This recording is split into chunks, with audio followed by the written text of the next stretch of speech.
All right, welcome. It's indisputable. I'm your host, Rashad. Richey. We have a lot on the agenda today, breaking down news of the day, none other than Dr. Jonathan Metzl, Director of the Department of Medicine, Health, and Society, and Professor of Sociology and Psychiatry at Vanderbilt. Long ass title. Always a fascinating breakdown. Top story of the day, Donald Trump needs a psychiatrist, and we got one. Okay, Trump is now saying, hey, all of those things I said, I was just lying. It's all bravado. And DOJ likely to indict Donald Trump. Well, again, let me first go to Trump's, well, let's just say delusion. Here it is.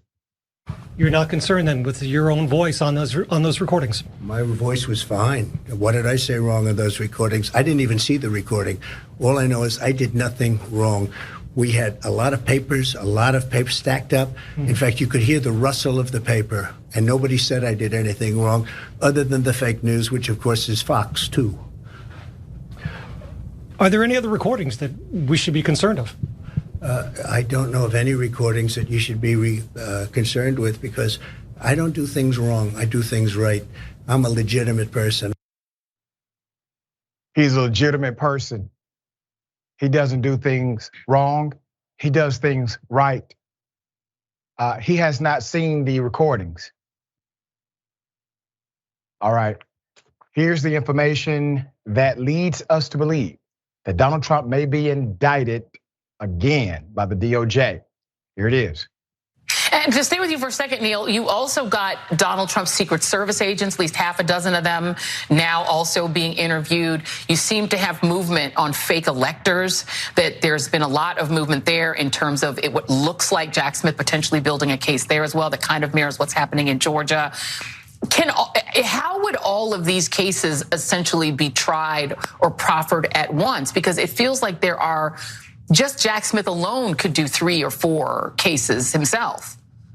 Yeah, I know exactly, Joy. I mean, if this were a TV show, we're like only in season 2 of what's likely to be a 5 or 6 season special at this point. Jack Smith is certainly moving, it looks to me, to indict Trump for January 6th. The Secret Service, bringing them in to testify before the grand jury is an extraordinary step. The Secret Service agents were literally in the room or the car where all this stuff happened on January 6th and in the days before January 6th, and there is no privilege for Secret Service agents. Bill Clinton tried to assert a privilege back in 1999, and the US Supreme Court rejected it. So I think these cases will be staggered. You don't get like an extra benefit because you're a serial criminal and get to delay them all. You gotta, so they will all go to trial and they will be staggered in some way, shape, or form. I concur. I think Fulton County, Georgia will be the next one to indict very soon. I believe that indictment will absolutely have friends, so-called friends of Donald Trump testifying against him. I think the DOJ has a significant number of individuals who are part of his camp who testified against him during the grand jury. And I think more is to come. All right, let's put up a picture full mass. I think Joy Reid has been so remarkable at her coverage. Big shout out to her. Let's get into it. Trump was indicted earlier this month on 37, count them, 37 federal counts stemming from his retention of government material upon leaving office. This was really about mishandling it. Smith alleges that Trump willfully kept classified documents and obstructed efforts to recover them. The ex-president has pleaded not guilty. Separately, Jack Smith is probing Trump's actions on and around the terrorist attack on January 6th, 2021, where a violent mob of his supporters stormed the Capitol in a vain attempt to overturn the results of the 2020 presidential election. It was the combination of Trump's lies about the contest being stolen from him and many of his supporters believing them. Let me say this clearly. If Donald Trump would have the last name Muhammad, we would say Trump radicalized individuals to commit acts of terrorism. that would be the narrative. But because he does not have the last name Muhammad, because he is in fact a rich, politically powerful white male, those narratives will not stick to him, even though the action and behavior is the same.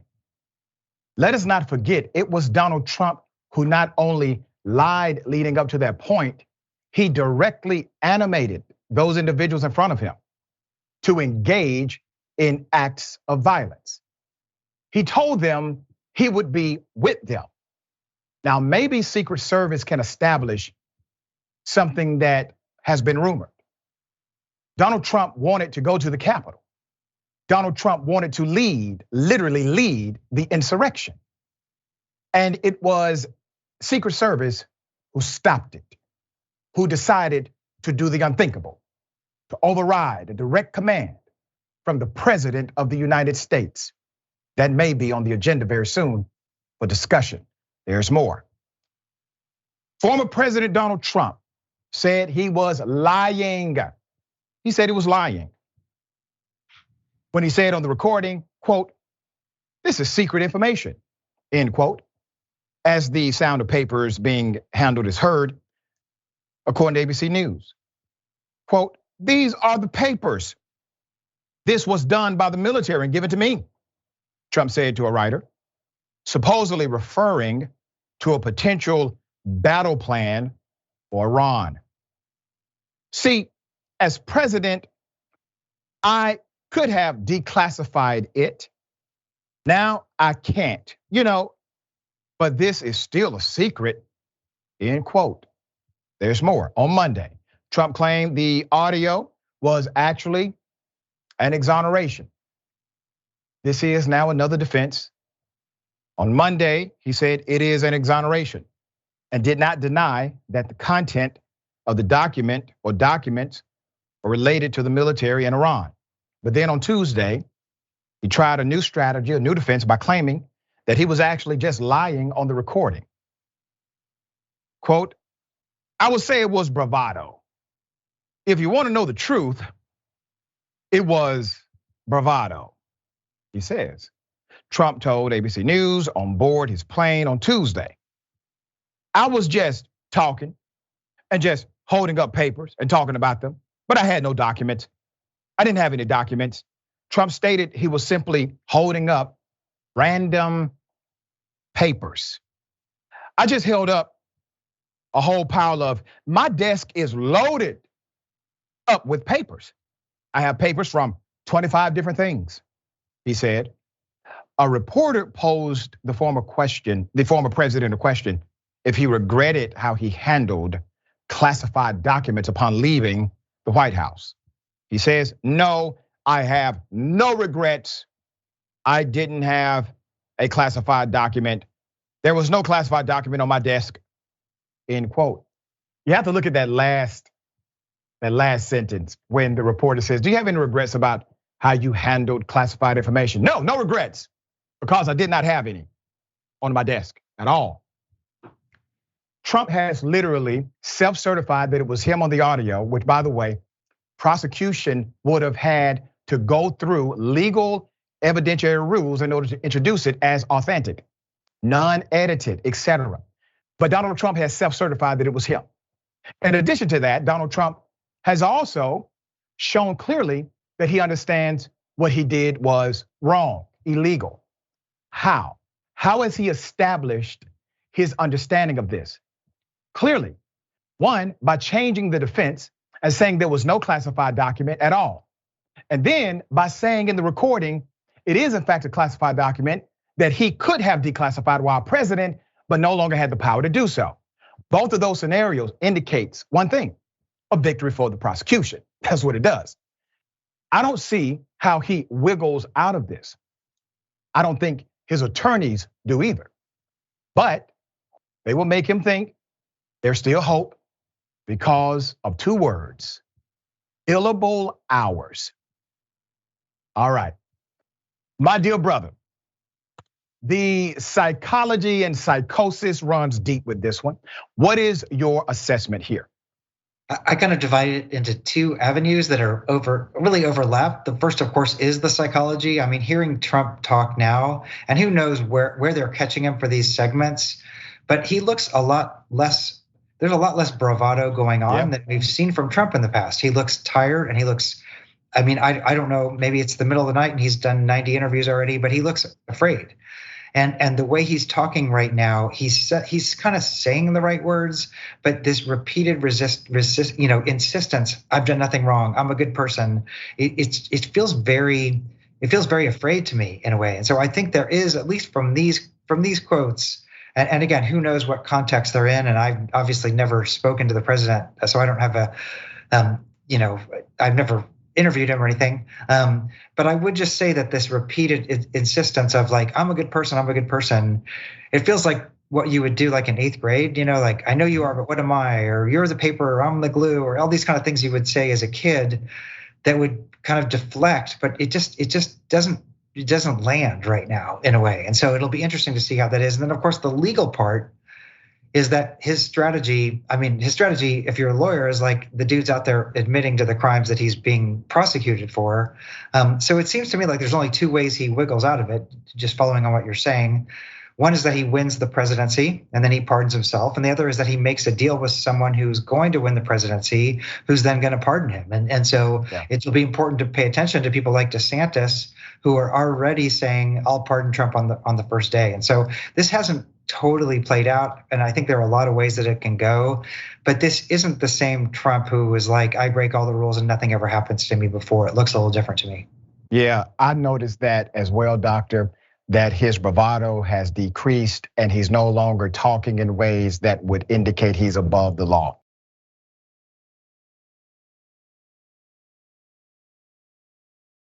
All right, 93-year-old woman fighting for her home, her property, put it up full mass.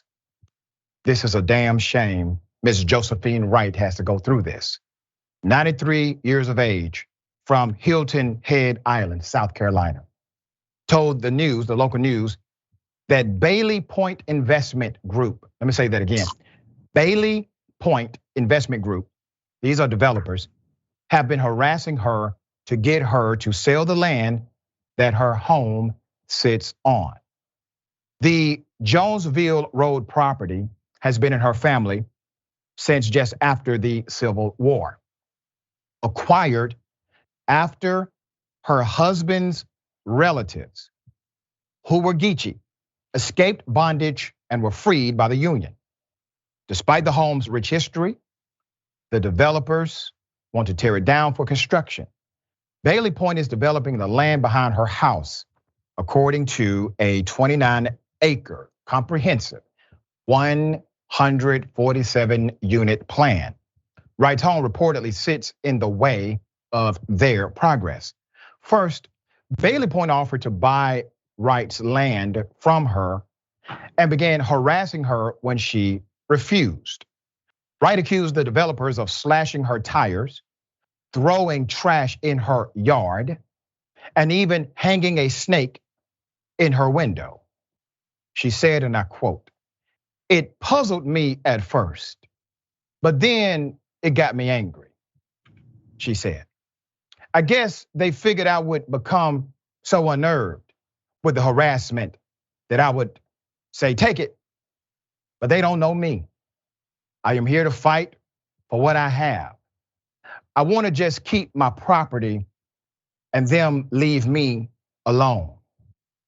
Bailey Point filed a lawsuit against the 93-year-old woman property owner soon after, claiming that portions of her home were on its property. A porch, shed, and satellite dish. Wright told WSAV she'd already paid $1,900 to move her shed and remove her satellite dish.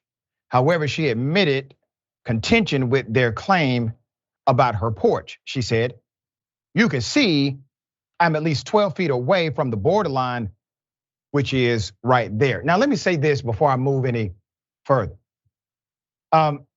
there's a dynamic called qualitative easing. I'm going to get into that when I do the follow-up of this story. But I believe that there's a dynamic that has not been explored by Ms. Wright. Let's put up the picture full mass. For now, she's requesting help. Wright has hired an attorney. Her family has started a GoFundMe, asking for funds to assist her with her growing legal expenses. A very decent person decided to make a huge contribution. Based on the GoFundMe donations, it appears that NBA star Kyrie Irving donated $40,000. Big ups. It's a good deed. Now, you all have not had the benefit of hearing the 93-year-old great-grandmother have a conversation or talk to the news. I have. When I tell you this woman is sharp, she is sharp. I mean, very sharp. She's also fearless, has no fear in her body at all. I wish we had more leaders like that today. I don't think she's going anywhere anytime soon. We stand with you. For those who are watching, I encourage you to support the effort by contributing to the GoFundMe. Cases like this can become very complex, especially when you're dealing with large developers. You know why? Because those developers, well, they have lobbying groups, and those lobbying groups, they have advocated their position with lawmakers. And those lawmakers have created laws that are so damn complex that the everyday citizen has a hard time navigating. So it requires a specialist, like an attorney. And attorneys cost money. All right, Doc, what are your thoughts here? How many stories like this don't we hear? Because it happens all the time, right? And so basically, these large developers have endless funds, and the minute they get you in court, they can drain you dry on legal fees. And so people are forced to sell their property for far less than it's worth. I wish we lived in a country where there was more consumer protection. I think that's a very important goal. I think hopefully we can use cases like this to advocate for that. But it ties back to your last story. I mean, the Trump Corporation are developers. They do that. I mean, we reward people who do this kind of thing all the time. And so amazing story of this woman, total support for her. And I hope it turns out. And I also just think it's a bigger issue, which is the rights of individuals when you're kind of in the crosshairs of very well-funded developers who want your land or your property. Yep, and your local government has basically already signed off on it.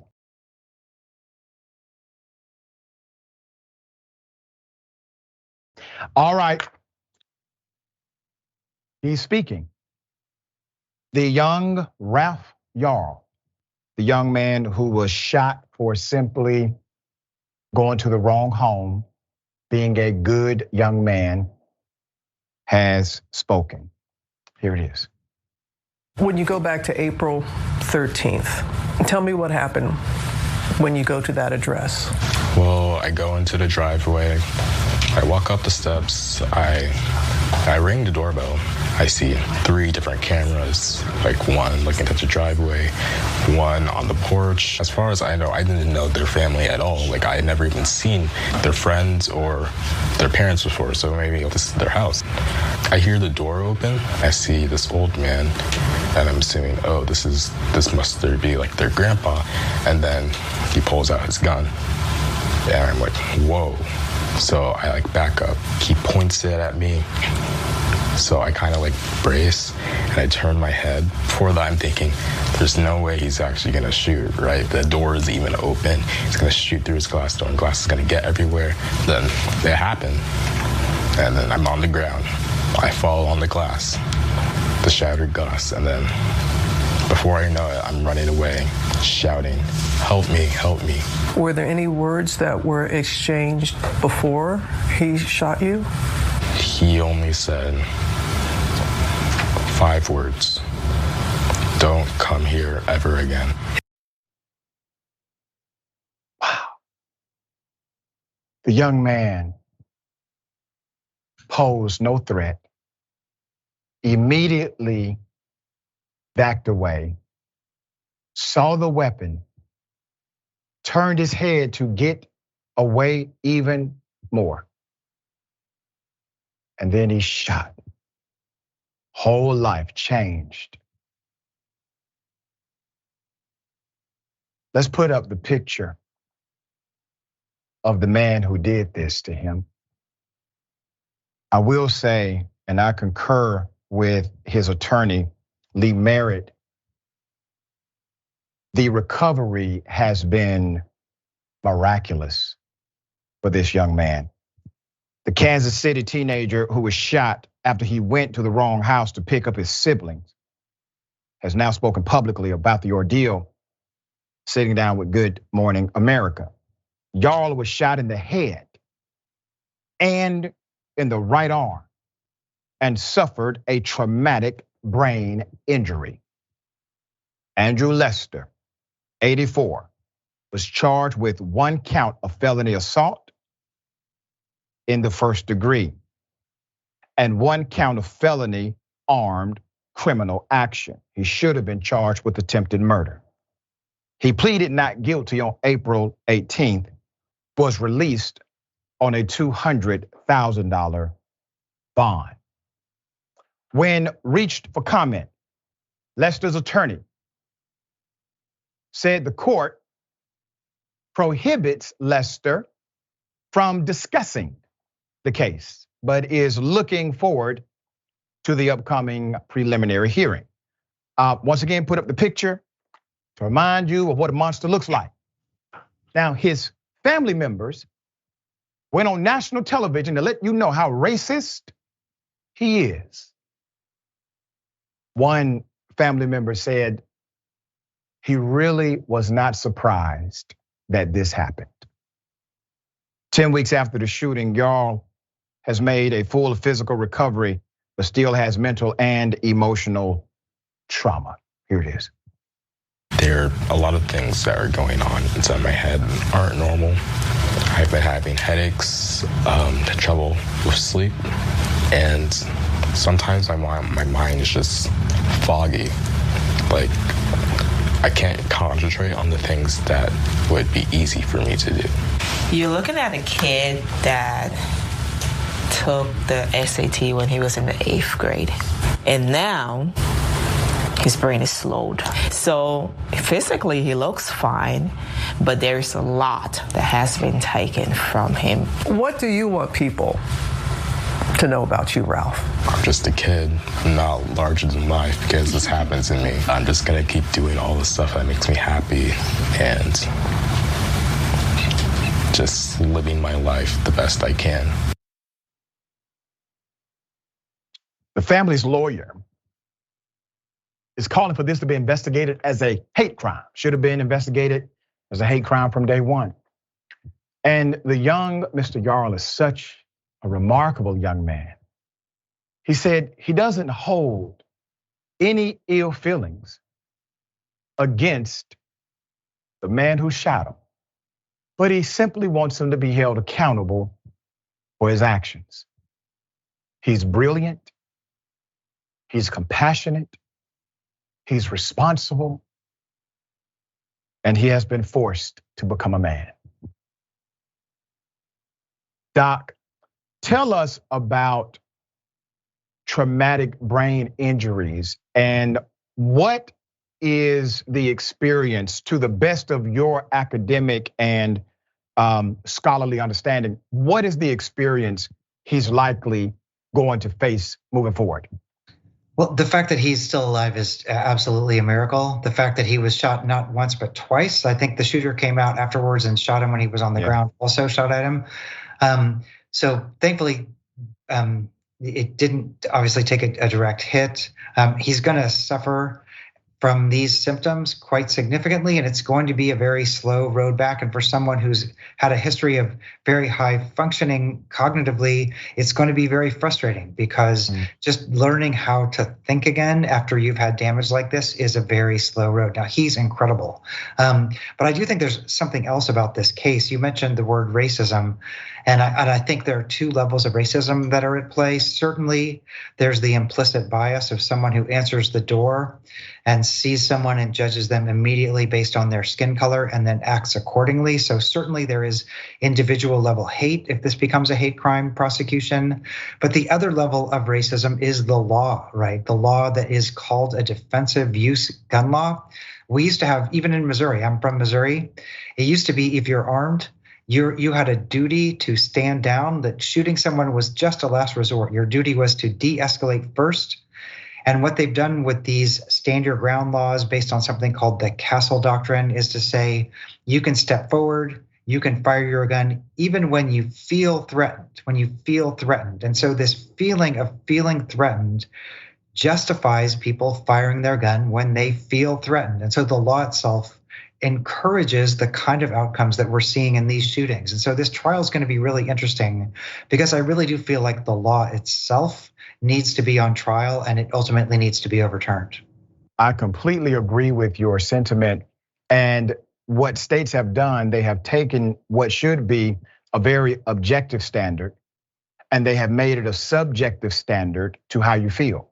You see, it doesn't work in any other context, doctor. You can't say, well, I felt like I was going under the speed limit. I felt as if I did not have too many drinks tonight. It doesn't work, but it works when you kill somebody. Makes no sense. We got more on the other side. It's indisputable stick and stay.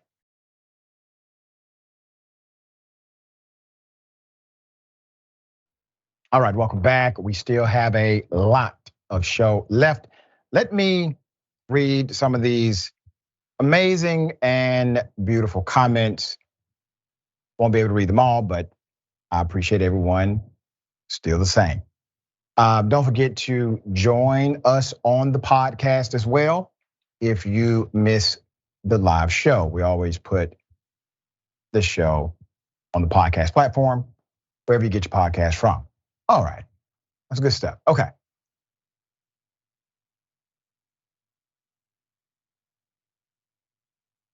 Let me remind everyone of the imposter. There's an imposter, so several audience members have alerted us. If you don't see the official channel logo for YouTube, in particular, it's not us. I am not, and we are not soliciting anything.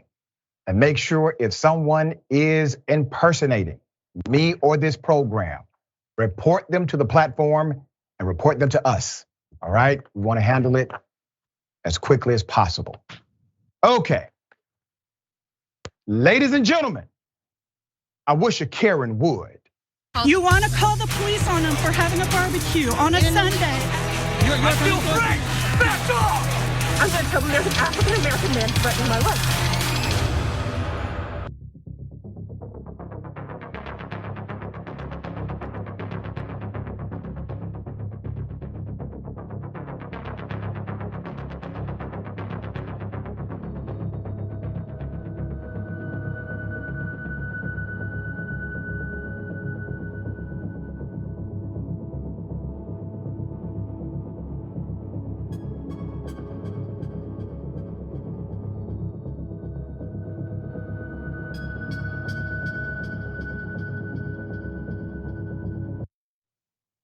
I mean, no home training. Where are your parents? These are hooligans. So this is actually a throwback, Karen. And I'm highlighting how we have not become better as a society. Karenicity has become worse. So let's do it this way. Put it up full mass. Who wants to destroy a damn sand sculpture that you did not build? That's just mean, especially one like this. According to the reports, a 15-year-old girl was taken into custody in relation to the incident that occurred in 2019. Remember, throwback. This was at the Royal Hawaiian Hotel. A second juvenile suspect, a 17-year-old, was taken into custody at a later date on suspicion of second-degree criminal property damage. Police estimated that the damages caused to the sand sculpture amounted to over $1,500. The original had to be flown from Florida to Hawaii to repair the art piece, all right? The artist, let's put him up. The artist expressed that this act of vandalism was the most outrageous and destructive behavior he has encountered in all of his years of sculpting. But it did get restored, all right? So kind of happy ending. I do hope they paid the artist more money to make that trip and do the additional work, but come on. Why would you want to destroy that? You take a picture, you enjoy it. It's a beautiful thing, be inspired by it.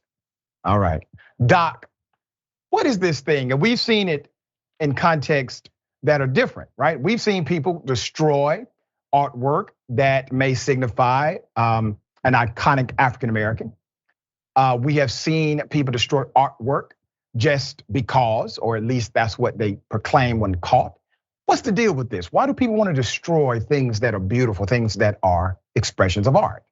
I blame social media right now, honestly. I feel like we live in a world where the most extreme and outrageous stuff is what you get rewarded for in a way. So you do something horrible and you go viral. The worst thing you do, the more clicks you get, which is monetized by social media. And so I'm sure this was happening before, and we have lots of different examples from history, even recently, the Taliban blowing up sculptures or people in France gluing themselves to great pieces of art. But I would also say that there's a reward. It's not just bad, it's also good in a way, because people, the worse stuff they do, the more they get notoriety and the more social media companies make money. So there's a whole infrastructure. I mean, when's the last time you saw a video that was people walk by sand sculpture and nothing happens? You never see that, because that's just everyday life. And so you do something horrible and you benefit from it in a way. And really what we need to do is change the algorithms, or this kind of thing I worry is just going to keep happening. Yeah, and they allow for changes of algorithm on social media platforms, but you basically have to be a technologist to know how to do it. Okay, anti-Karens, unite. You're screaming at employees at Walmart. Get out of here. That's racist. Yes, it is. No, it's not. The United States doesn't have an official language, jackass.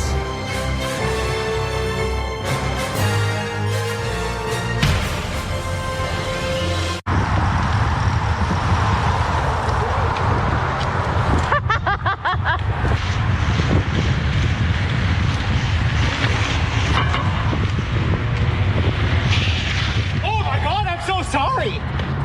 Why'd you punch my girlfriend? I didn't. You have it on camera.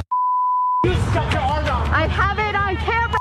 I have it on camera, you dumb. You know what? I'll beat the out of you. You assault people? You're gonna punch my girlfriend? I got it on camera. You know what? I'm calling the cops. You don't move. I'm going to punch you. You punched my girlfriend. Don't run away. You're gonna assault her. Okay, so I have mixed feelings about this one.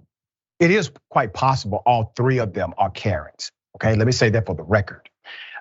It seems as if the walker was holding her hands out as a statement to say, you should not have your bicycle here and respect this amount of space. Maybe there was a hit. A punch, I didn't see that. I'm saying it didn't happen. I also question if he would have responded that way if it were a man who was walking and did that. I just got questions. But I will say, be very careful about doing anything aggressive against strangers. You just never know who they are, what day they're having, or what level they're willing to take it to. That's just general advice for everybody. Doc, how do you see this? I feel bad for the little dog in the backpack. He's kind of an innocent bystander and all this. I mean, this one is hard, right? I'm a biker. When I'm in New York, I bike everywhere. When I'm in Nashville, I bike everywhere. Biking on the sidewalk is hard. People just get freaked out by it. Yeah. And so I worry, the thing I worry about is bikers getting really self-righteous in a way. And then, I've seen bikers bang on the windows of cars and, kick tires and stuff like that. Like, bikers are just one of many modes of transportation. So I'm not supporting what this woman did. I'm not quite sure. But I would also say that this kind of self-righteous biker, I just think they're dueling Karen narratives here. And I just think bikers need to be wary, especially if you're biking on the sidewalk. It's kind of where you're not supposed to be. So there's a bigger story here, but let's just all group hug on the dog and take the bigger lesson. That's right. Let the dog bring us all together. Yeah. All right, we got more on the other side. It's indisputable. Stick and stay.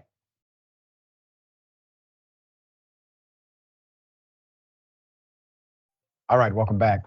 A lot of show left. Let me read some of these amazing comments. Ronald Rogers, thank you so much for that. We appreciate you. C. Michael Henson, thank you, C. Michael. When you have anger toward everyone reaching success, haters, HATERS, that is amazing. Hate, anger toward everyone reaching success, haters. I like what you did there. That is what those sand sculpture destroying teams are, haters.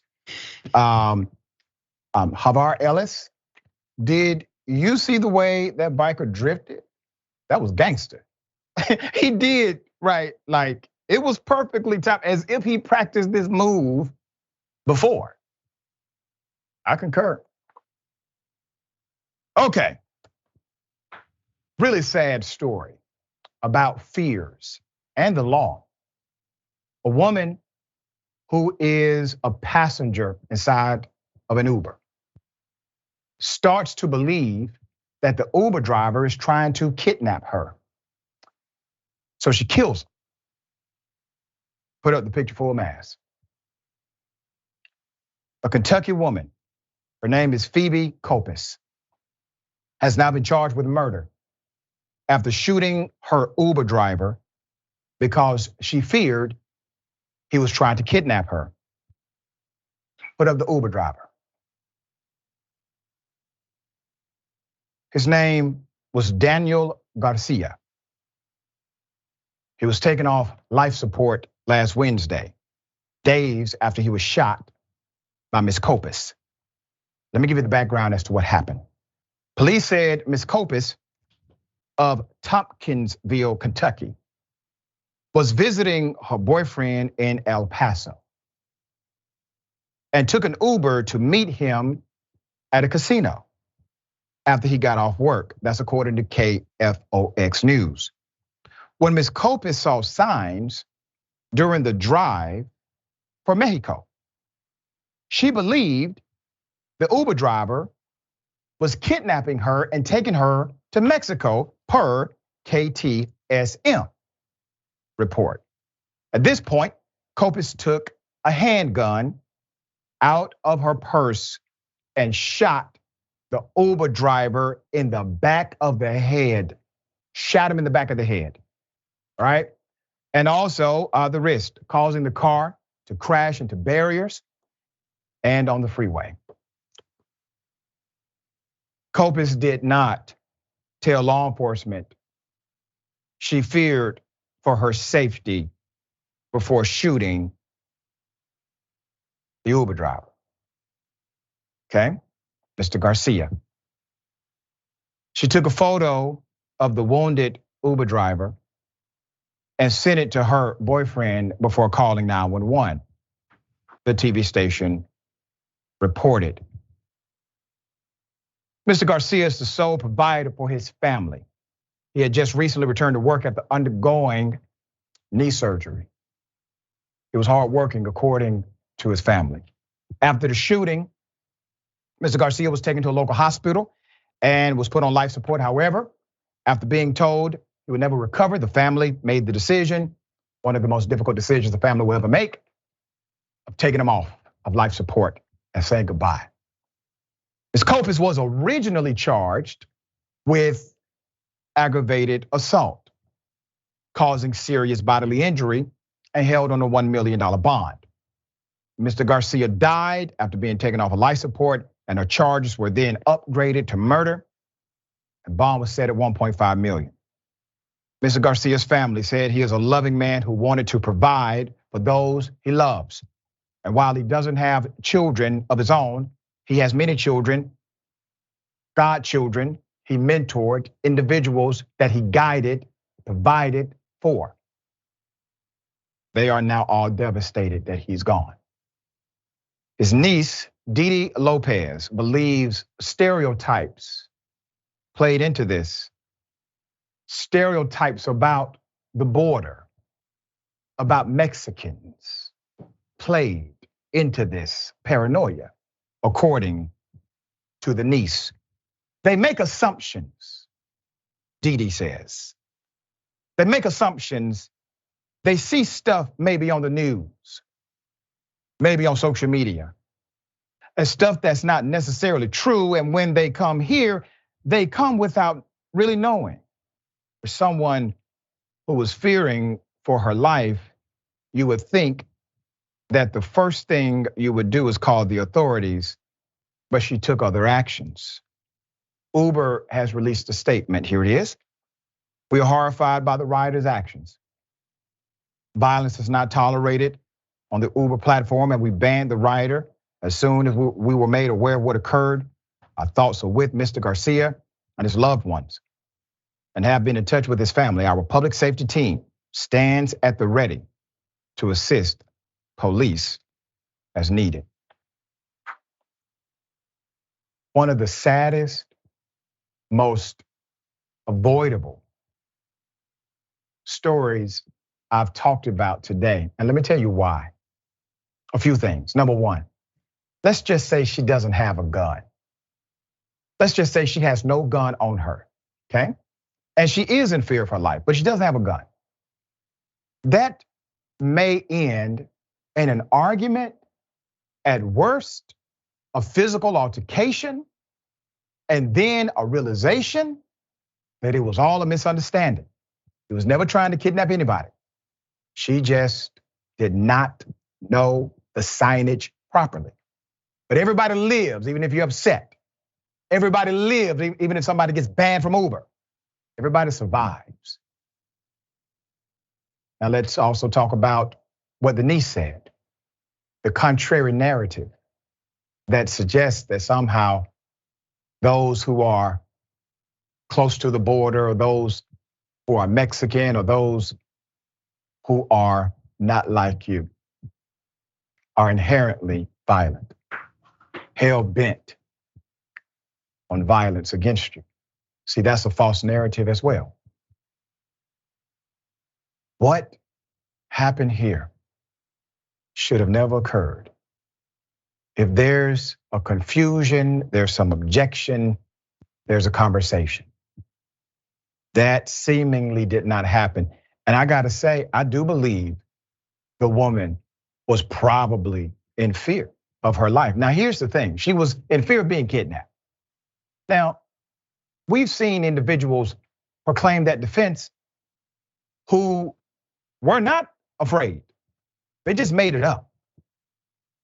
They don't get charged, or their charges get dropped. Madam, this will not be your fate. I can guarantee you that. You're going to face the penalty for what you have done. And maybe this story helps provide a significant reflection for others to learn from. It's very sad that Mr. Garcia had to pay the ultimate price for that lesson to be learned, if a lesson is learned at all. Doc, what's your thoughts here? I could not agree more. I mean, this is the story we hear. And for me, the question is always the same. Are we going to change the laws? Because when guns and permissive, what are called defensive gun use laws, enable people to act on their perception of fear, this is what happens. Somebody gets in a car they think is an Uber. We saw that a couple of months ago. Somebody rings the wrong door. We saw that in the story or in the earlier segment. And when guns are part of the narrative, that becomes the explanatory model. Like, I fear and then I shoot. And it's supported by the law. And really what we see when we study this stuff, this is my research, is that there really is a racial politics to this. White Americans much more often get freed when they say, I feared for my life, or as Black Americans and other people are convicted, because it's this question of self-defense is not neutral. It's not neutral. It's got a historical precedent. It's got a legal precedent. And so what you don't allow for is there's no going back from it, that people's misperceptions, sometimes your perception of fear is a real thing. And sometimes it's based in the bias you bring to the interaction, or a misperception of cues, or just a wrong interpretation of what's exactly happening, like here, all of those things. And so when are we going to change these just insane and murderous laws that let people, civilians with no training, shoot first and ask questions later? Very well said.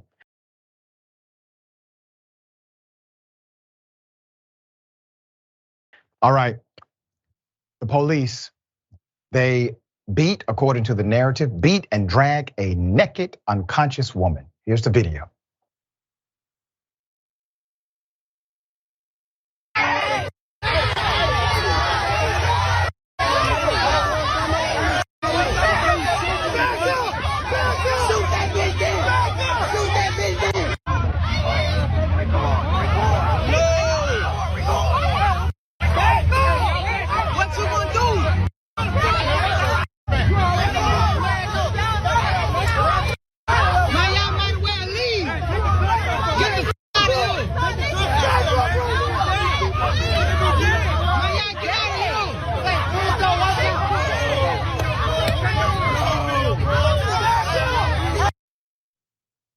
Put up the picture full mask. According to the Post, you can read it there. It says the woman they're dragging is unconscious. Shreveport police. Shocking video online allegedly shows the Shreveport Police Department beating and dragging a near naked woman. 2 graphic videos posted to the social media platform TikTok claim to show heavily armed police officers in Louisiana brutalizing a Black woman and dragging her nearly naked across the field. According to the user who posted the video, quote, they was at the trail ride. Her and her cousin got into a fight multiple times and she was trying to leave, but her cousin wouldn't give her the keys. When the police came to intervene, the officer reportedly struck the woman in the head, according to follow-up comments that you see here. This is not the first time we've covered this department. A Shreveport police officer was arrested in February for the shooting death of an unarmed Black man in Louisiana. Officer Alexander Tyler was arrested on a charge of negligent homicide in the shooting death of 43-year-old Alonzo Bagley. Let's put him up. Remember that story? Buck stops with the chief. Let's put it with the chief of police. His name is Wayne Smith. His department has yet to make any public comment on the incident or even identify the officers involved. We are requesting that they do so. Doc, this is one of those stories where social media will highlight me, will say, Doc, look at this. They'll tag me. They will tag the show. And all of the pieces are not present. So I say clearly, I want more information. But I'm comfortable presenting what I do know in order to get what I do not know. Most would not do that, I do. What we saw was egregious enough. If a person is unconscious, that means likely, Doc, they need to go to a doctor. They need to go to a hospital if they're unconscious. Why would we drag someone who's unable to respond? So I leave it at that. What say you?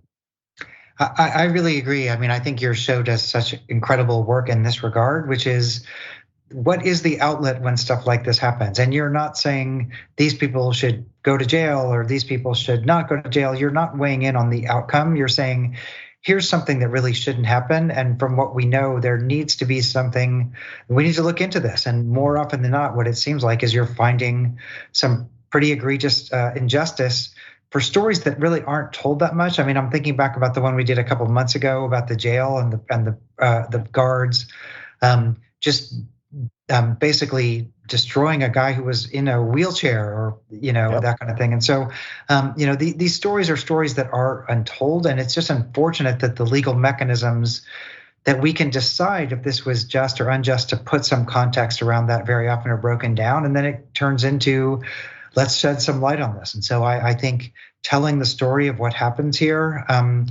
is really important. I mean, I think context is really important, but I'm just glad there are outlets like this where people have something to turn to be able to tell that story.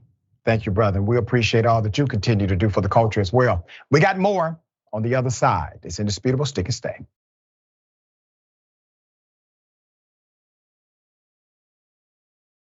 All right, welcome back. A lot of show left. Let me read a couple of comments. I'm kind of pressed for time. All right.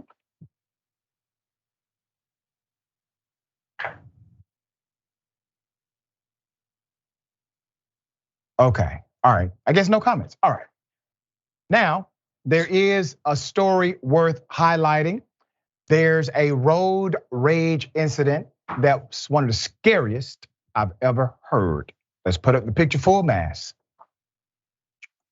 In Texas, Kevin Roth is accused of pointing a gun at a black woman during a road rage incident. You see the picture there. Now imagine there's a road rage incident and this guy is chasing you with a gun. Let me give you background.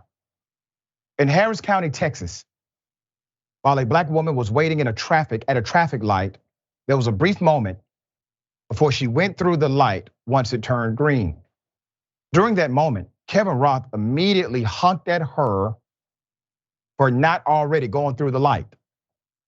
To her surprise and immediate reaction, she decided to honk back at Mr. Roth, the driver behind her. After she honked back at the driver, she instantly noticed that he pulled out a gun. That's a cowardly move. She says that's when she took off and sped to a gas station in the public area. I had already seen the gun in the car, so I didn't want to just pull over like a regular car accident. She said after pulling into a Phillips gas station, she got out of her car and ran into the gas station. Video shows Roth closely following the black woman with his gun pointed at her back. After the woman attempted to leave the store, video shows that Roth followed her back to her car and tried to take the keys out. The raging madness continues. After Roth had already attempted to extract the keys, take it from her ignition, he then got back in his car and proceeded to hit her car again with the hope of keeping her from leaving the station. The black woman said that's when he started shouting racial slurs. The woman, scared for her life, says that, quote, I honestly didn't think he would pull a gun out in the public and chase me. As she continued to say that he was like, get on the ground right now. The woman says that while Roth was aiming the gun at her, she was scared and that she could see that he was kind of scared too, visually noticing him shaking. And I will say this, I don't think he was scared, I think he was amped, okay? He was shaking his hands.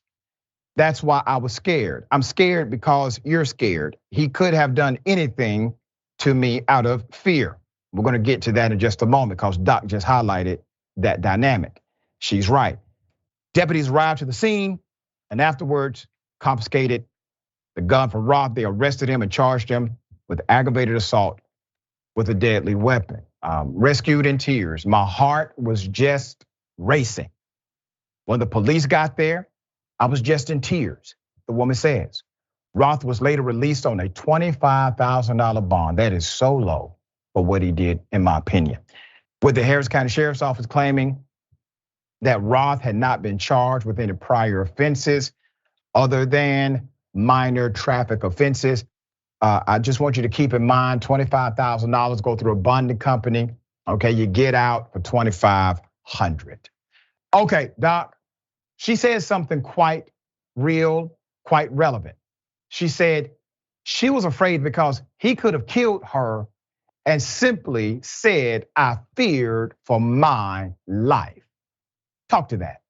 We have deputized people to act on their fears by whipping out guns. And what do you think is going to happen? These, road rage, partner violence, somebody knocking on your door. These are moments where you're encountering strangers and then you jump to all kinds of conclusions based on assumptions, biases, implicit biases about race, about aggression, about something else that so often are based on your own psychology, not based on the interaction or the other person. In Tennessee, we have deputized people to have the same rights as police officers. They have the same protections. If you shoot somebody and you imagine that you're like John Wayne stopping a crime or something like that, you get the same protection. So this guy's acting like a white hero cop savior, right? Get on the ground. I'm saving the world from blah, blah, blah, blah, blah, blah, blah. This is the outcome of the laws that we have put into place. And the laws, again, need to be changed because defensive gun use and a lot of this open carry without any regulation at all leads to these kind of actions. Now, this is horrible, and this is obviously a very extreme case, but it's not like it's the outlier of a million. It's the tip of an iceberg of a lot of other things that are happening. It's not like this is such an outlier that this kind of thing never happened before. Well said. Well said. You want to know why the Muslim faith has had its advancements? It's because the Muslims were willing to die for their belief. They were willing to strap bombs to their chest. They believed in the afterlife. God, give us some men and women that'll get a hold of some passion in their spirit that says, I will lay down my life for the gospel. You see, if you were Muslim, sir, you would probably be under investigation or radicalizing your congregants. But because you are a white nationalist Christian, you will get basically a pass for these types of statements. Let's put up his picture full mass. I'm going to correct him theologically. Regeneration Nashville pastor Kent Christmas is his name, a major supporter of Donald Trump. No surprise. Also once said, and I quote, in the eyes of God, the president of the United States right now in the courts of justice in heaven is not Joe Biden, but it's Donald Trump. That's what he said. He said, according to heaven and God, the real president is Donald Trump. Let's talk about the troubling statements he's making in reference to violence, because these are things that Trump actually wants. He wants people to be violent on his behalf to silence the naysayers inside of the Republican Party in particular, but generally all around. So this preacher says that you should basically commit suicide, kill yourself, in order to affect the spreading of the gospel. You should die for it. Preacher, let me remind you of what Jesus actually said, Yahshua in the proper tongue. Jesus said, no greater love than this, for a man to lay down his life for another person. Not the gospel, not religion, not ideology, but a person. The scripture also says, how can you hate your brethren, whom you see every day, but claim you love God, whom you have never seen? You are a liar and the truth is not in you. Or how about this scripture, preacher? God is love, which also means love is God. Study on those, come back with a corrected theological overview. Stop radicalizing those who you are supposed to feed spiritually. All right, sharing thoughts. Well, he's nutty. Baptized at the age of 9, been preaching since 17. I think I read about him. And his lovely wife, Candy Christmas, and their church there.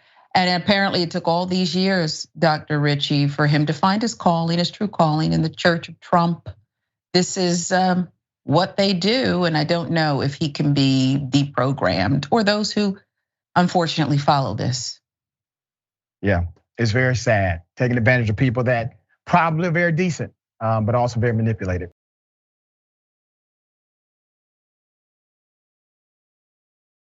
All right, a bit of good news. Dr. Yusuf Salaam, one of the Central Park Five, has won his political primary, one step closer to representing the people of Harlem. He's a good friend of mine, a dear friend of mine. But I tell you, I'm so proud of him. And think about the irony. While Donald Trump is on his way to prison, while Donald Trump is under multiple indictments, we have Dr. Yusuf Salaam. Let's put his picture up. Dr. Yusuf Salaam, who has won his primary election. It was Donald Trump who said, basically, they should die. And when they were exonerated, Trump doubled down and still doubted their innocence. 34 years after Trump led a lynch mob to execute him and 4 other wrongly accused young black and brown men, Yusuf Salaam of the exonerated 5 has declared victory in the New York City Council race to represent Harlem. Central Park 5 member Yusuf Salaam wins Democratic City Council primary in Harlem. The headline reads, let's go to his victory speech, I would say. Here it is.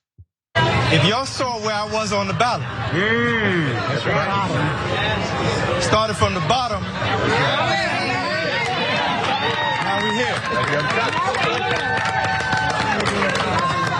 This campaign has been about those who have been forgotten. All right. This campaign has been about our Harlem community who has been pushed into the margins of life and made to believe that they were supposed to be there. What has happened in this campaign has restored my faith in knowing that I was born for this.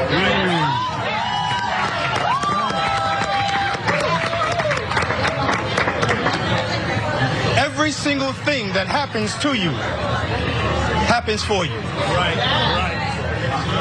Having to be kidnapped from my home as a 15-year-old child, to be lodged in the belly of the beast.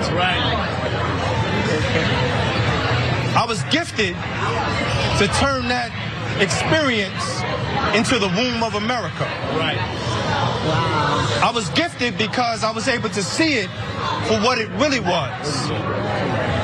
A system that was trying to make me believe that I was my ancestors' wildest nightmare. But I am my ancestors' wildest dream. Let's put up the picture of when Dr. Yusuf Salaam actually came and visited me in my studio to hand me his book. Him and also our dear brother, Raymond Santana, who was also exonerated from the Central Park 5 conviction. They came to the studio and it was such a heartfelt day. And he presented me with a signed copy of his book called Words of a Man. And I didn't realize how profound this book would be, but these are poems written by Dr. Yusuf Salaam while he was incarcerated. Oh man, if you don't have this book, get it. Because it gives you an idea of how a person can still carry light inside of them in the midst of nothing but darkness around them. Very proud of you, dear brother. All right, Doc, thoughts here. The great minds of our society are able to transcend horror like this and add something to the world. I mean, you think about Dr. King's letters from from a Birmingham jail or other people who are incarcerated. I honestly think if it was me, I would turn in. I would go dark. I would think, the system, I'm giving up in a way. And the fact that when people do this, it's really a sign of a remarkable person, that somebody can turn around and say, I'm going to make this system better. I'm not going to give up on it. I'm in fact going to contribute to it. And it's really a challenge, right? It's really a challenge. So I have a feeling this is the beginning of a career that we're going to hear a lot more about. That's right. And he has so much integrity, just very proud of the people that elected him and very proud of him for stepping up and serving in this capacity. Doc, always good to have you on the program. Tell people how they can follow you, check out your great work. Well, you can always follow me, as long as it's still standing, you can always DM me or follow me on the artist formerly known as Twitter. My website is dyingofwhiteness.com, and I've got a new book coming out at the end of January about Black victim mass shootings in America and what they teach us about American values. So looking forward to that book. Thank you, my friend, for everything you do. Take care. Thanks so much. You too. All right. The bullpen is next. Stick and stay.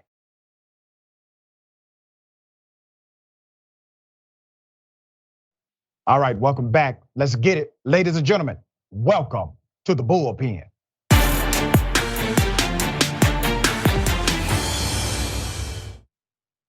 She's back. We have Dr. Tiffany Lloyd, known as Dr. Tiff by everyone. Remarkable individual, social scientist, beautiful inside and out. Always good to have you on the show. How are you? Thank you. I'm good. How are you? Doing quite well. Now, I'm doing even better because I'm seeing the implosion of the Republican Party, and rightfully so, for backing a serial liar, for allowing the destruction of the nation, while at the same time telling us that we're wrong, that somehow those on the left are just wrong about Donald Trump. Now they're saying, no, we were actually right. So we're going to talk about Chris Christie and his campaign and what Trump is saying about him and what he's saying about Trump. And then let's get into the Donald Trump dynamic, where Trump fights himself almost every day. So what are your thoughts? What's your sentiment about Chris Christie and his campaign being completely adversarial to Donald Trump? I think it's a walk of hypocrisy. Remember in 2016, Governor Christie ran unsuccessfully for the Republican nomination and did not win. And then he backed President Trump and they were feuding then.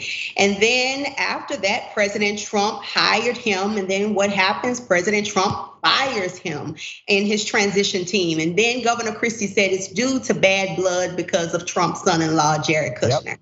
Now he's saying that Trump is a bully on the schoolyard, if you will. Now they are fat shaming each other. But then what is interesting is that Governor Christie, and I quote, he said, if we are people of faith, then one of the cornerstones of faith is character. I question, will Governor Christie have this same mindset if he doesn't get the Republican nomination and President Trump does? Will he go back to backing Trump? Because he said a lot of bad things about Trump when he was running against Trump in 2016. So I question, are you just saying this because you're running against him and you are now enemies? Are you going to have a different tune if President Trump is the Republican nominee? Because believe it or not, President Trump still has a strong base. Yeah, you make a great point, and I actually caught this also when he made that impromptu speech about character. And wait a minute, sir, you hand-delivered Donald Trump. You took out Rubio on his behalf. You were the leader of the transition team. You wanted a position of power. You did not get it. You were basically silent for years, telling us we were wrong about Donald Trump. But you hit something quite fascinating. I want to explore it for a moment. Everybody talked against Donald Trump in 2016. Yeah. All of the Republicans had an antithetical message to Trump, including Lindsey Graham. Yes. So now the question you pose is so relevant, because is Chris Christie going to do the exact same thing he did in 2016, being adversarial to Trump while there's a campaign, but then Trump gets the nomination? And all of a sudden, Trump is a Christian evangelical, right? So how do you think this plays in the context of Republican voters trusting Chris Christie at any level? You know, I think it's hard because one thing that I've noticed about both of them is that they always use God when it's so convenient, right? That's just like everyday church people. We want to use God when it's convenient. But if you're going back to Governor Christie's words about showing character, well, then my message would be to Governor Chris Christie is let your yes be yes and let your no be no. That's right. And also the good book tells us that a double-minded man is unstable in all his ways. So the American people are watching you. How can we trust you if 1 minute you are attacking Trump, but then when President Trump is now in the forefront, then you come back and endorse him? This seems like this is a pattern of Governor Christie. So it's hard for the American people to trust you when you're not consistent in what you're saying. I think there's no honor in any of them. I don't think there's honor in Christie. I don't think there's honor in Donald Trump. I believe these individuals have mechanisms of power. They have avenues to get to that power. I think Chris Christie has simply chosen an avenue more so than a transformational dynamic has happened inside of him. And all of a sudden he feels like he needs to save the world from Donald Trump because that sentiment was not there while he was working for Trump, nor was it there while Trump was president of the United States, still having access to power. Why do you think it's so difficult for Republicans to just simply check power? And I say this in all due respect. I have the check power, you have the check power. I have the check power on the right, I got a check power on the left. I got some folk I'd rather be friends with, but it is necessary for me to call out when necessary. You have to be able to check. Why don't you see that on the right as much anymore? Because it's a lack of integrity. Because if I am your friend and if I love you, if I care about you, then it is my job to tell you, Dr. Richey, that you are wrong about something. Yeah. That doesn't mean that I am against you. It doesn't mean that I am your enemy, but true friendship, true leadership, it is our job to tell people what they need to hear and not what they want to hear. We are looking at individuals who are used to getting away with so much. And now that they are being called out, now that they are being exposed, it's like little children throwing a temper tantrum. Donald Trump obviously facing a lot of charges. You got Manhattan, you got the DOJ. You have Fulton County, Georgia. They're coming next with charges, I believe. And I think the DOJ is going to indict him again for his actions on January 6th. The indictment itself does not stop him from running for president. However, if he's convicted, it creates a significant situation. Number one, under the Espionage Act, there may be a caveat about holding public office or holding a position of public trust, but I think he may overcome that.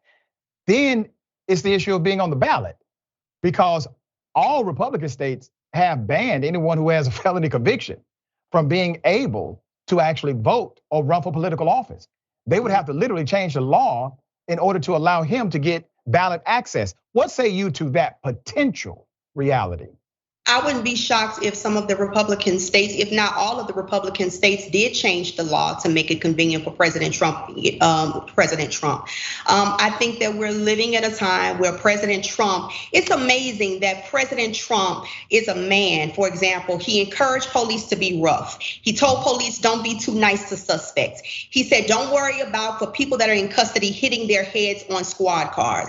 But now that the tables are turned, ladies and gentlemen, this is a man now who plays the victim. This is a man who said he would not apologize for the Central Park Five of 5 wrongfully convicted African-American and Latino men who were wrongfully convicted of raping a woman. But now, ladies and gentlemen, under the sound of my voice, for this man to be the first president in our nation's history to be indicted on charges, now he is the victim. He didn't care. Now he's criticizing the police, but before then, he was telling police officers to not be nice to suspects. What happened to not having cruel and unusual punishment? So I say that I would not be surprised if Republican states like Texas, Kentucky, the states of Florida would not change laws that would make it convenient for them. So fascinating and honestly so true. Dear sister, always a pleasure having you on the program. Thank you for all you continue to do to advocate for communities who need it. How can people follow you, check out your great work? You can follow me on Instagram at tiffany.m.lloyd. You can follow me on Facebook at Dr. Tiffany M. Lloyd, and subscribe to my YouTube channel at Jesus and Justice with Dr. Tiff. Thank you so much. Thank you. Looking forward to have you back. Thank you. All right.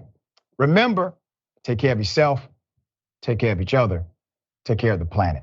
Remember, the truth is always indisputable.